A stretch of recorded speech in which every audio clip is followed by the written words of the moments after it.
आता मला ना वेगवेगळे भजीचे प्रकार करायला आणि त्यात थोडंसं एक्सपेरिमेंट करायला खूप आवडतं। आजची रेसिपी ही सुद्धा अशीच आहे। तर हाय हॅलो नमस्कार अँड वेलकम टू फूडीग्राम। आज मी केले होते कुरकुरीत असा डाळवडा। आता इथे ना मी चना डाळ 5 ते 6 तास भिजत ठेवली होती।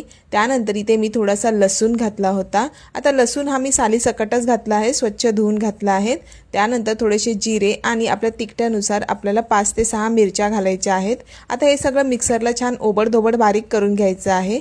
नंतर त्याच्यामध्ये थोडीशी हळद, एक कांदा चिरून टाकला होता आणि कोथिंबीर टाकली होती। आता कोथिंबीर ऐवजी तुम्ही पालकचा सुद्धा वापर करू शकता आणि चवीनुसार मीठ घातलं होतं। आता हे छान मिक्स करून घ्यायचं आहे आपल्याला। नंतर एका बाजूला कढईमध्ये तेल घेऊन ते छान तापू द्यायचे आहे आणि त्यानंतर आपले दाल वडा छान कुरकुरीत दोन्ही बाजूनी तळून घ्यायचे आहे। आता हे आपल्याला मीडियम फ्लेमवर करायचे आहे, कारण फास्ट फ्लेमवर केले तर वडे आपले बाहेरून कुरकुरीत होतील पण आतून कच्चे राहतील। म्हणून मीडियम फ्लेमवर दोन्ही बाजूनी छान कुरकुरीत असे वडे तळून घ्यायचे आहेत आणि झाले आपले कुरकुरीत असे डाळ वडे तयार। आता हे दाल वडे असेच खायला सुद्धा छान लागतात, पण पुदिन्याच्या चटणी बरोबर सुद्धा छान लागतात। होती की नाही मग झटपट आणि पटपटवाली रेसिपी? तर ही रेसिपी नक्की ट्राय करा। व्हिडिओला लाईक करा, फॉलो करा आणि हो यूट्यूबवर सुद्धा सबस्क्राईब करा। And thank you for watching my video.